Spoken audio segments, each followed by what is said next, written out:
Well, good afternoon and welcome to another episode of Investigators in Cars Drinking Coffee. I'm your host, Mark Murnand, I'm a certified fraud examiner, certified legal investigator. I had to remember all my, and once again with me. Impressed. Should be, I am. Once again, back with my partner in crime here, Wendy Strom Murnand, licensed private investigator, certified paralegal, generally all around great partner. There you go. That's pretty good, huh? All right. I'd rather be that. And here we are with our mugs right there. Because it is Am I a coffee time. certified good partner? I give you my certification, Okay. which is worth what its weight in air. Oh, all right. I'm glad you I'll like take it. Anyway, we are here today. We're going to talk to you about the idea of networking, but particularly networking with associations. So, how important are associations in your professional development? Well, I think you have to open your mind and realize that people can always teach you something. And so for me, I have to remember I don't know everything, and I know it's a shocker. I've never heard her actually say that before. I actually pick up a lot from just associating with other people. They don't even have to be investigators, so I think it's very important. Yeah, we do. We belong to several associations. I've kind of lumped them into three different categories. You've got your professional associations for professional development, number one. I'm still on number one.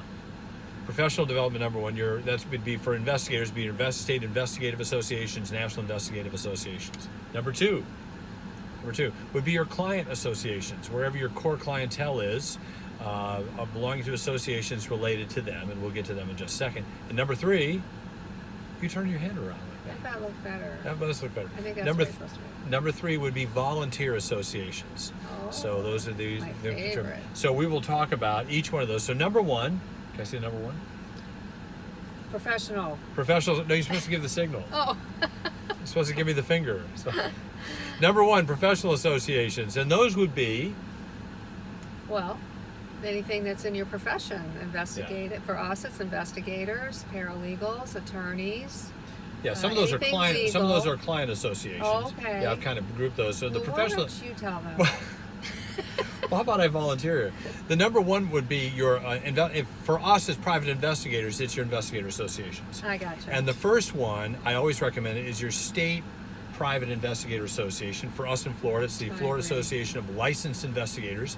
And the number one reason, can I say this? Number one reason is lobbying. Because your state associations generally pay, the good ones generally pay for a lobbyist to protect your interests as a private investigator. And you and I have talked about this before. We're always one legislative stroke from being out of business. Yeah, it's the truth. You know, do you remember a couple of examples like cell phones, GPS devices? Yeah, privacy issues. Yeah. State legislators have an enormous amount of power over what we have access to information, which is what private investigators trade in. Exactly. So always a struggle. A little perilous there. Yeah, it is at times. Yeah. And so good state associations provide for a lobbyist. Statewide associations that aren't really contributing to the general welfare of your profession. They may provide ongoing professional development, education, which can have some value. But the number one thing a state association is supposed to do is protect your livelihood, and that is through the lobbyists, through their influence and access to legislators in your state capital. Wow. So that's number one.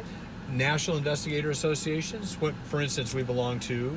NALI, National Association of Legal Investigators. I mean, they are absolutely priceless to our business because when you're doing research or any kind of investigations, it never stays in Florida. Especially in Florida, because so many people are transient here. So we need information outside of the state, and we have just the top-notch resources to get whatever we need. They're encouraging. During the pandemic, they were, giving out information as far as loans, what's legal as far as interviews. I mean, it was just unbelievable. A wealth of association. I'm thinking for process servers, the National Association of Professional Process Server, NAPPS. There are lots of different professional organizations catering to the investigative, security, process service organizations, and we really recommend that you be. Now it's an investment It is. financially. It isn't And cheap. at times we're like, ow. Yeah, I remember early on. Because there's two of us. Yeah, there's two of us, and we've had subcontractors before, but when we, when things were starting out, we thought, well, do we join this association? But we've always benefited from them. And let me address this real quickly. If you are a subcontractor, then you are looking to network with other investigators who might be able to send you business. Yeah.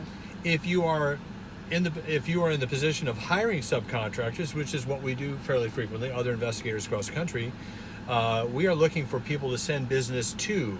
So if you're a smaller agency, or a solo practitioner, you want to get business from those organizations, and we want to get businesses we want to send business out to those organizations. So that's one of the benefits. Okay. But we have gotten some wonderful referrals. We have valley indeed. We peers. certainly have. Oh, indeed, yeah. So we're very grateful for them as well. Number 2, client associations, such as, this is what we were talking about before. Attorney organizations? For us, it's attorneys. Okay. For some of you, it may be family law attorneys. For us, it's civil plaintiff attorneys, the crash cases, civil bar, injury lawyers, we would call them. But for you and your business, it may be family law attorneys. And you find those by going, it may be insurance defense. You may be wanting to belong to an association with a claimant association. Back when I was doing claims investigations back in the 1800s, belong to the local adjusters associations, the state adjusters associations. Yeah. So those are different aspects, but you can find the particular clientele base if you're working with attorneys through your local bar association. And we are active sponsors of our local bar association. Yeah. So how many people have we met through luncheons and sponsorships? Thousands. Yeah, literally, Yeah.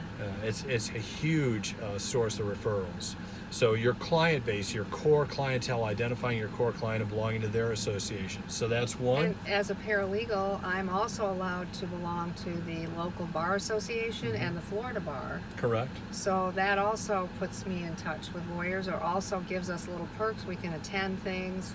We can host events, we can yeah. sponsor events. We get our little, if we sponsor an event, we get listed in the local bar journal. Yeah.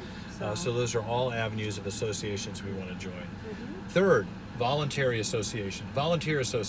Yeah. Now these are particularly catered to your personal life. I've been the president of our Homeowner Association, on the board. I know, passed. That was brutal. Part of church organizations, volunteer. You are very active in a local, actually a national organization here, committed to helping other people.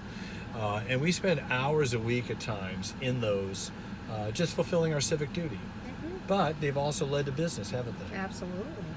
So there's those 3 areas. Associations are a huge part of your professional development, your professional marketing, and just your personal life, enhancing your personal life. So if you are not now a member of an association, I'm going to just suggest priority number 1 is your state investigative association that is paying for a lobbyist, because lobbying is everything. Number 2, client associations. Join your local bar association as an associate member.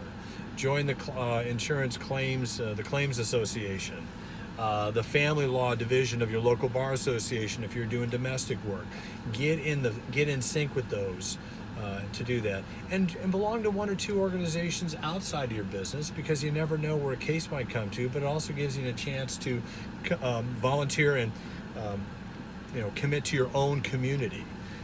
So to speak. Let me ask you something. What's the difference between volunteering or associating and networking? Well, I mean, really, it's kind of a blurry line, isn't it? Yeah. Because we belong to these associations not necessarily just to get business, but because we like the members. Right. We've already got a great clientele. So when I go to the local, when you and I go sponsor an event at the Bar Association, mainly we're just connecting with our friends. For professional associations, we're now speaking at local state associations, now by Zoom. But I've been the president of our state association. I was on the board of a national association. Those are invaluable. Yeah. You're not always trying to drive for the next business, but you are on the radar. And how many cases have we gotten because we were on the radar? Yeah, and when we go to these things, we're not just there to start passing out business cards. we're really there to try to get to know people and who they are and who their family is and what they do for you know, what kind of law. You know, we just, it's not just I think networking has gone a little over the top. You know, you just go from one bar to the next, you know, passing out cards. So I think you have to be careful with that. But also as an investigator, anybody is a possible client. Anybody, anywhere. You just never know who's going to ring you, who's going to call you on the phone. Anywhere. So, you know, it's so important to get to know people. Yeah, exactly. So anyway, that's our suggestions for associations. Join your state investigator association. Find one client association that you can be a part of. Give some time away every month to a local volunteer association, and you will certainly be in the position to enhance your business prospects and your personal development as well. So anyway, just some great tips here on associations, and hope you're all well and safe. Hope you're all well and safe. Things are starting to loosen up a little bit here after the pandemic, and we are looking forward to, you know, hopefully that'll increase. Take care of yourselves, protect yourselves as best you can, but take a risk, get outside, get some fresh air. And we'll see you on the next time on Investigators in Cars Drinking Coffee. Bye-bye.